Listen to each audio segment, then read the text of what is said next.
반갑습니다. 오늘은 골로새서 개간이 아니라 교회의 일꾼이 받은 사명이라는 주제로 골로새서 1장 24절에서 29절을 함께 살펴보도록 하겠습니다. 많은 그리스도인들이 사명이 중요하다고들 합니다. 아마 우리 성도님들도 그런 이야기를 많이 들어보셨을 겁니다. 그런데 그 사명이란 것이 무엇일까요? 사명의 뜻 자체는 맡겨진 임무라는 뜻입니다. 그러면 하나님께서는 우리에게 어떤 임무를 맡기고 싶어 하실까요? 오늘 말씀을 통해서 그 사명에 대해 배우고 우리 지음교회가 한 사명을 품기를 소망합니다. 먼저 오늘 본문의 배경에 대해서 살펴보도록 하겠습니다. 골로새서는 골로새 교인들에게 보낸 사도 바울의 편지입니다. 당시 골로새 교회에는 거짓 교사들의 위협이 있었습니다. 이 사람들은 율법에 따라 먹을 것과 마실 것을 절제하는 등의 금욕적인 생활을 하면 신비한 체험에 이를 수 있다고 주장하는 유대 신비주의자들이었습니다. 그러나 사도 바울은 그것이 잘못된 것이라고 강력하게 비판합니다. 그리고 골로새 성도들이 거짓 교사들에게 현혹되지 않도록 예수님이 어떤 분인지를 골로새서 곳곳에서 설명합니다. 특히 오늘 본문의 바로 앞부분인 1장 15절에서 23절에는 그리스도가 하나님의 형상이시며 만물의 창조자이시고 으뜸이시자 교회의 머리이시라고 고백합니다. 그리고 그분께서 십자가에서 죽으심으로 말미암아 우리가 하나님과 화목하게 되었다고 말합니다. 그리고 자신은 이 놀라운 복음을 전하는 복음의 일꾼이라고 소개를 합니다. 복음의 일꾼된 사도 바울이 이제는 교회의 일꾼으로서 자신의 편지를 이어가는 것, 그것이 바로 오늘의 본문입니다. 이 복음의 일꾼이자 교회의 일꾼으로서 사도 바울의 사명은 무엇일까요? 그리고 그 사명을 위해 그가 전하는 것은 무엇이었을까요? 그리고 그 사명을 위해 사도 바울은 어떤 사역을 하였을까요? 오늘 본문을 통하여서 이러한 궁금증들을 함께 풀어가도록 하겠습니다. 오늘 본문을 24절, 25절, 그리고 26절, 27절, 28절, 29절 이렇게 두 절씩 세 부분으로 나누어서 살펴보겠습니다. 먼저 24절, 25절을 통해서 우리는 교회의 일꾼이 받는 고난과 그의 사명에 관해서 알 수 있습니다. 24절은 바울이 지금 어떤 상황에 놓여 있는지를 보여줍니다. 바울은 지금 괴로움 중에 있죠. 이 편지를 쓰는 당시에 바울은 복음을 위해 일하다가 로마의 가택에 연금되어 있습니다. 그 외에도 그가 복음을 위해 매를 맞거나 옥에 갇히기도 했고 돌에 맞아 죽기 직전까지 갔다는 사실들을 여러분들은 익히 들으셨을 것입니다. 그러나 놀라운 것은 사도 바울이 이 고난 속에서도 나는 괴로움을 기뻐하고 있다 이렇게 말한다는 것이죠. 자유를 잃은 그가 어떻게 고난 속에서 기뻐할 수 있었을까요? 그것은 이 고난이 골로새 성도들인 너희를 위하여 그리고 그리스도의 몸된 교회를 위하여 받는 것이기 때문입니다. 정말 대단하지 않습니까? 사람들은 자기의 이익을 추구하다가 힘든 일을 겪어도 이 힘들다고 불평하기 일쑤인데 그런데 바울은 자신이 아닌 성도들과 그리스도를 위해 고난을 받기에 기쁘다고 말을 한다는 것이죠. 그러나 여러분, 말이 쉽지. 누가 바울처럼 다른 이들을 위해 고난을 받으면서 기뻐할 수 있을까요? 그가 도덕적으로 또는 심리적으로 대단한 사람이라서 가능했던 것이었을까요? 아니겠죠. 그 대답은 25절에 있습니다. 24절과 25절의 원어는 한글 성경보다 훨씬 더 부드럽게 연결이 되어 있는데요. 제가 이 부분을 좀 예쁘게 한번 번역을 해봤습니다. 번역을 해보면 이렇습니다. 저는 그리스도의 몸을 위하여 고난을 받고 기뻐합니다. 그 몸은 교회이고 제가 그 교회의 일꾼입니다. 여기서 몸과 교회와 일꾼, 이 세 단어는 아주 밀접한 관련이 있는 것처럼 보입니다. 그가 고난을 받았던 이유는 그리스도의 몸이 교회이고 자신이 그 몸된 교회의 일꾼이기 때문에 그는 이 고난을 기쁨으로 받을 수 있었다고 이야기하는 것이죠. 바울이 도덕적으로 뛰어나서 기뻤던 것이 아닙니다. 그가 교회의 일꾼이기 때문에 그 고난을 기쁨으로 받을 수 있던 것입니다. 그런데 여러분, 다시 한번 질문을 해보자면 교회의 일꾼이라고 다들 바울처럼 될 수 있을까요? 아니겠죠. 그가 교회의 일꾼으로서 고난마저도 기쁘게 받을 수 있을 만큼 소중한 사명이 있었기 때문에 가능했던 것입니다. 그렇다면 그것이 무엇일까요? 바로 하나님의 말씀을 이루는 것입니다. 하나님의 말씀을 이루는 것. 교회의 일꾼인 사도 바울은 내게 주신 직분을 따라 하나님의 말씀을 이뤄갑니다. 이때 원어의 의미를 잘 살펴보면요. 직분이라는 말은 여기서 사명이라고도 번역을 할 수가 있습니다. 즉 교회의 일꾼의 사명은 성도들을 위하여 하나님의 말씀을 이루는 것, 이것이라는 것이죠. 바울은 이 사명 때문에 고난 중에도 기뻐할 수 있었습니다. 24절에서 25절 첫 부분을 정리하자면 이렇습니다. 사도 바울은 자신을 교회의 일꾼이라고 소개하는데요. 그는 교회의 일꾼으로서 하나님의 말씀을 이루어야 하는 사명을 가지고 있었습니다. 그런데 이 사명에는 고난이 따라오고 괴로움이 수반됩니다. 그럼에도 불구하고 이 일이 성도들을 위한 것이자 그리스도의 몸된 교회를 위한 것이기 때문에 사도 바울은 고난을 기쁘게 여깁니다. 이 고난에서도 하나님의 말씀이 이루어지기 때문이죠. 아름다운 사명 앞에 고난마저도 달게 느꼈던 것입니다. 대체 하나님의 말씀이 무엇이기에 사도 바울은 고난마저도 기쁨으로 받을 수 있었을까요? 여러분도 궁금하시지 않습니까? 근데 바울은 제가 이뤄야 하는 하나님의 말씀은 이것입니다. 이렇게 속 시원하게 말해주지 않습니다.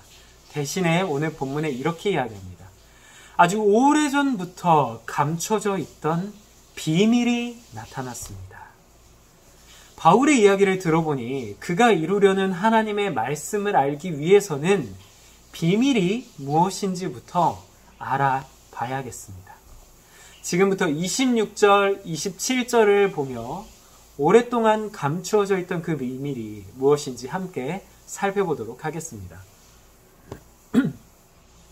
만세와 만대, 다시 말해 아주 긴 시간 동안 이 비밀은 감추어져 있었습니다. 하지만 이제는 이 비밀이 골로새 성도들에게 나타났습니다. 그리고 하나님께서는 성도들에게 이 비밀의 영광이 얼마나 풍성한 것인지 알게 하려 하십니다. 대체 이 비밀이 무엇일까요? 이 비밀은 바로 너희 안에 계신 그리스도입니다. 곧 영광의 소망입니다. 비밀의 정체는 그리스도였습니다. 왜 그리스도가 비밀일까요? 이를 위해서는 다니엘서 2장에서 비밀이라는 말이 어떻게 사용됐는지를 한번 살펴볼 필요가 있을 것 같습니다. 다니엘서 2장에서 느부갓네살 왕의 꿈의 이야기가 등장합니다. 그런데 그 꿈의 내용이 비밀스럽고 은밀한 것으로 되어 있어서 왕은 꿈을 해석할 수가 없었죠. 그래서 그것을 다니엘이 해석하였는데요. 그 비밀의 내용은 바벨론이 멸망하고 메시아를 통해 하나님의 나라가 세워진다는 것이었습니다. 여기서 우리는 비밀이라는 단어가 하나님의 구원 계획과 관련된 것이라는 것을 알 수 있습니다. 그러므로 당연히 이 비밀의 핵심에는 그리스도가 계시겠죠. 그리스도가 없이는 하나님의 구원 계획은 완성될 수 없기 때문입니다. 아니죠. 그리스도가 없이는 하나님의 구원 계획 역시도 없습니다. 그러므로 비밀은 바로 죽으시고 부활하시고 재림하심으로 말미암아 만물을 회복시키시는 그리스도, 그분 자체라고 말할 수 있습니다. 그런데 이 비밀은요, 그동안 감추어져 있었다고 성경은 이야기합니다. 그동안 하나님의 구원의 대상은 유대인들이나 유대 공동체에 들어온 이방인 정도로만 생각을 했었던 것이죠. 그러나 이제 그리스도의 죽으심과 부활하심으로 말미암아 이 구원의 역사가 유대인들뿐만 아니라 이방인 가운데에서도 일어났습니다. 과거에는 그리스도 밖에 있어서 이 비밀을 알지 못했던 골로새 성도들이 이제는 그리스도가 그들 가운데 계심으로 이 비밀을 밝히 보게 되었습니다.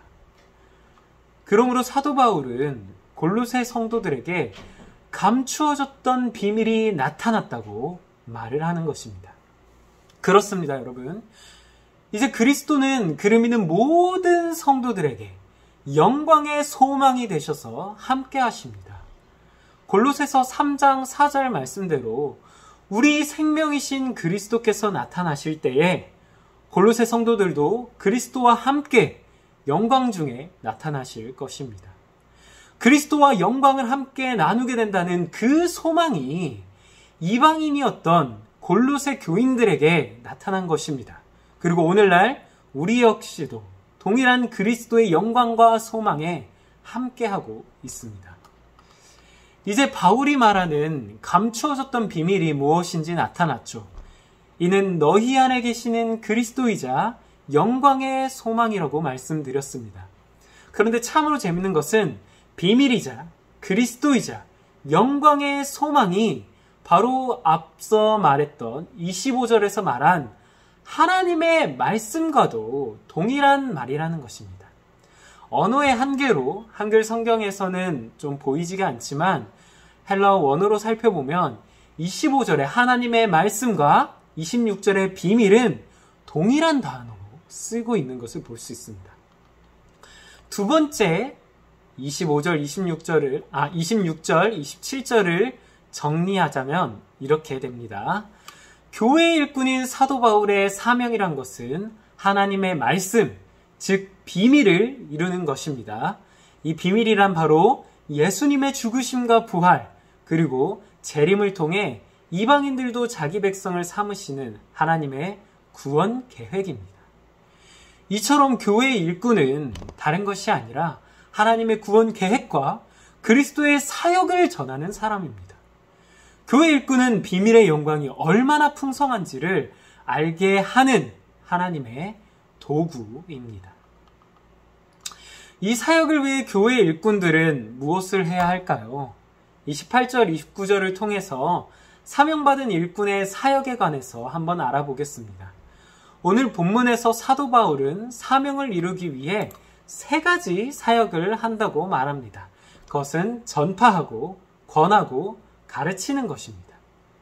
먼저 그리스도의 교회 일꾼은 비밀이신 예수 그리스도를 전파합니다.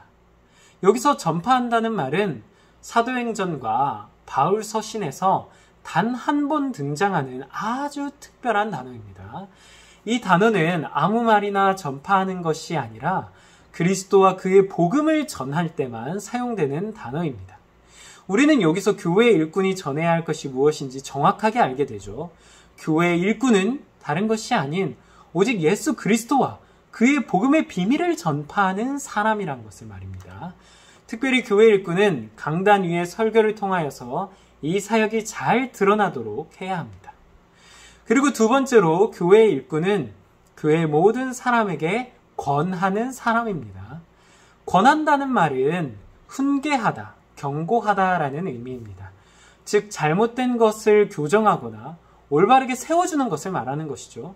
이처럼 교회 일꾼은 성도들의 잘못된 행동에 대해서 훈계하고 때로는 경고할 줄 아는 사람입니다. 세 번째로 교회의 일꾼은 모든 사람을 지혜로 가르칩니다. 가르치다는 말은 이미 복음을 받은 사람에게 성경의 교리를 알려주고 도덕적인 원리들을 깨닫게 하는 것을 말합니다. 사도 바울은 지금까지 얘기한 것처럼 전파하고 권하고 가르치는 사역으로 하나님의 말씀을 이루어 갔습니다. 이렇게 사역하는 목적이 무엇이었을까요? 왜 사도 바울은 이 세 가지 사역을 했을까요? 바로 성도들을 그리스도 안에서 완전한 자로 세우기 위하였습니다. 예수님께서는 마태복음 5장 48절에서 이렇게 말씀하십니다. 너희 아버지께서 완전하신 것 같이 너희도 완전하라. 예수님의 제자들, 하나님의 자녀들은 완전해져야 합니다. 완전해진다는 것은 어떤 것입니까? 골로새서 1장 22절의 말씀을 빌리자면 그리스도로 말미암아 거룩하고 흠없고 책망할 것이 없는 자로 세워지는 것입니다. 오늘 바울은 성도들이 그리스도 안에서 이처럼 완전해지도록 수고하고 있는 것입니다.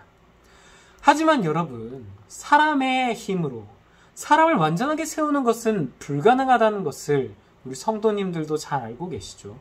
이 모든 일은 내 속에서 능력으로 역사하시는 이의 역사가 있기 때문에 가능합니다. 즉, 바울 속에서 활동하시고 능력을 발휘하시는 분이 계시다는 것이죠. 따라서 교회의 일꾼으로서 사도 바울은 자신의 힘이 아니라 자신의 속에서 능력으로 역사하시는 이의 역사를 따를 뿐입니다. 이 모든 사역은 자신의 수고 이전에 하나님께서 하시는 것이라는 사도 바울의 신앙의 고백인 것이죠. 네, 이제 오늘 본문 골로새서 1장 24절에서 29절의 말씀을 한번 제가 전체를 한번 정리해 보겠습니다. 먼저 교회의 일꾼이 하나님께 받은 사명으로 인해서 고난받은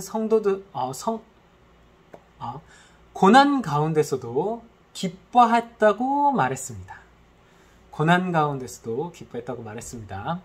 사도 바울은 고난과 역경의 어려움 속에 있었죠. 그러나 그가 그 가운데서도 기뻐할 수 있던 이유는 그에게 하나님이 주신 사명이 있었기 때문입니다. 그 사명은 하나님의 말씀을 이루는 것이라고 말씀드렸습니다. 두 번째로 교회의 일꾼이 사명대로 이루어야 하는 하나님의 말씀이 무엇인지 설명드렸습니다. 그것은 이방인들에게는 감춰져 있던 비밀인 그리스도가 이제는 밝히 드러난 것입니다. 따라서 유대인들뿐 아니라 그를 믿는 모든 성도들이 그리스도의 죽으심과 부활로 하나님의 구원 계획에 들어가게 되었던 것, 또한 그리스도의 재림으로 우리도 그와 함께 영광의 소망을 누리게 된 것, 이것이 바로 비밀의 내용이자 하나님의 말씀이며 바울이 받은 사명의 핵심이었습니다. 세 번째로 교회의 일꾼은 자신이 받은 사명을 위해 세 가지 사역을 했다는 것을 말씀드렸습니다. 그것은 그리스도를 전파하고 모든 사람을 권하며 모든 지혜로 가르치는 것이었습니다. 바울은 이 세 가지 사역을 통해서 모든 성도들을 그리스도 안에서 완전하게 하려는 목적을 가지고 있었습니다. 이 위대한 목적은 바울 스스로 할 수 없는 일이었죠. 그래서 바울은 자기 안에 역사하시는 이의 역사를 따라 힘쓸 수 있다고 고백했습니다. 지금까지 우리는 말씀을 잘 살펴보았습니다. 서론에서 저는 여러분들께 하나님이 주신 사명이 무엇인지에 대해서 물어보았습니다. 오늘 본문을 통해 우리는 하나님께서 교회의 일꾼들에게 주신 사명이 무엇인지에 대해서 배웠고 우리가 무엇을 해야 하는지도 배웠습니다. 이제 하나님의 말씀을 따라 두 가지를 우리가 확실히 알기를 권면하려고 합니다. 첫 번째는 이것입니다. 그리스도만이 우리의 사명의 본질입니다. 그리스도만이 우리의 사명의 본질입니다. 그분만이 우리가 꿈꾸고 이 땅에서 누리는 참된 영광의 소망이라는 것을 골로새 성도들처럼 우리 역시도 풍성히 알기를 원합니다. 하지만 여러분, 오해하시면 안 됩니다. 제가 지금 여러분들의 의무에 대해서 이야기하는 것이 아닙니다. 여러분, 사명을 가지십시오. 사명이 있어야 교회가 삽니다. 사명이 있어야 하나님께서 기뻐하십니다. 이렇게 강요하는 것이 아닙니다. 오늘 본문에서 보듯이 사명은 하나님께서 주시는 것입니다. 우리가 그 사명을 마음에 품으면 자연스럽게 그리스도를 꿈꾸고 그분의 평강을 누리고 그 영광을 소명하면서 살게 되는 것입니다. 누가 강요하지 않아도 복음으로 인해 오는 고난 속에서 사도 바울과 같이 기쁨으로 고백하게 되는 것입니다. 누가 바라지 않아도 하나님의 말씀을 이루기 위해 자기의 몸을 바쳐 세상으로 뛰어 들어가는 것입니다. 저는 이미 그러한 모습들을 우리 지음교회 성도님들 가운데서 보고 있습니다. 그리스도인으로서 살아가기에 오는 고난과 역경을 우리 성도님들께서는 몸소 체험하고 있지 않으십니까? 착하고 선하게만 살려고 하면 세상은 그 사람을 얕보고 괴롭히게 일쑤인데, 그럼에도 불구하고 끝까지 정직을 지키고 이웃을 사랑하여 조금이라도 복음을 전하는 일꾼이 되려고 노력하는 우리 성도님들이 계시지 않습니까? 고난을 인내하고 어려운 일이 닥칠 때 분노하기보다는 먼저 기도하고, 때로는 조금 더 손해보고 상처 있는 삶을 선택하더라도 주의 말씀과 복음, 그리스도의 사랑에 조금 더 해가 가지 않게 하기 위해 노력하는 성도님들이 계시다는 것을 알고 있습니다. 어떻게 보면 아주 일상적이고 사소한 것일지 몰라도, 그럼에도 불구하고 왜 세상 사람들이 보기에는 하지 않아도 되는 일들을 우리는 하는 것일까? 저는 우리가 완전할 수는 없지만, 그럼에도 이 모든 봉사와 사랑과 헌신과 섬김과 삶의 모양들이 감춰졌던 비밀, 바로 그리스도, 그분을 사랑하기 때문에 나타나는 양상이라고 생각합니다. 우리가 이 땅에서 비록 손해보고 어려움에 처할지라도 그리스도께서 나와 함께 하시기 때문에 고난 속에서도 기쁨을 누리는 것, 마지막 때에 그리스도와 함께 부활하여서 하나님의 영광에 참여하고 그분과 함께 영원한 기쁨을 누리는 것, 그리스도를 통한 영광의 소망이 사랑하는 여러분들 가운데 있기 때문에, 그렇기 때문에 그 일들을 하시는 것이 아닌가요? 사랑하는 지음 성도 여러분, 우리의 사명의 본질인 그리스도를 잃지 맙시다. 지금처럼 그리스도를 굳건히 붙잡고 매일의 삶에서 그분의 구원 역사를 함께 이루어 가도록 사도 바울과 골로새 성도들처럼 수고하고 힘을 씁시다. 이를 위해 두 번째로 우리가 함께 알기를 원하는 것은 이것입니다. 교회는 세 가지 사역을 잘 이루어서 사명을 이루어야 합니다. 교회는 세 가지 사역을 잘 이루어서 사명을 이루어야 합니다. 전파하고 권면하고 가르치는 것은 직분자의 역할입니다. 사도 바울이 비밀의 영광이 얼마나 풍성한지를 알게 하기 위하여 이 세 가지 사역을 했던 것처럼, 우리 교회도 오직 그리스도의 복음을 전해야 하고 이를 가르쳐야 하고 이를 통해 권면해야 합니다. 이 시대에 정말 수많은 교회가 있습니다. 그리고 모두가 자기는 하나님의 말씀을 전한다고 이야기합니다. 그러나 안타깝게도 그 안에는 그리스도가 없고 그분의 복음이 없는 경우들이 있습니다. 진리 같지만 불순물이 섞여 있는 경우도 있습니다. 때로는 세상에서 잘 되는 법, 잘 사는 법, 행복한 법을 알려주는 강단이 더 인기가 많기도 합니다. 그러나 사랑하는 지음가족 여러분, 우리는 참되고 바른 하나님의 말씀이 강단에서 선포되도록 함께 기도합시다. 두 분 목사님을 위해, 그리고 부족한 저를 위해 함께 기도해 주십시오. 그리하여 말씀을 바로 전하고 성도님들이 완전한 자에 이르도록 권면하고 바르게 가르칠 수 있도록 꼭 기도해 주십시오. 그리하여 우리 성도님들 역시 전파되는 그리스도의 복음을 기쁨으로 받고 모든 지혜를 동원하여 주어지는 권면과 가르침을 받아 이 지음교회에서 완전한 자로 매일 거듭날 수 있도록 함께 기도합시다. 그리고 우리 모든 성도님들 역시 참된 교회 일꾼으로서 이 땅 가운데 하나님의 말씀을 이루기 위해 살아가는 성도님들이 될 수 있도록 우리 모두가 함께 기도하며 좋겠습니다. 네, 오늘의 말씀은 여기까지입니다. 감사합니다.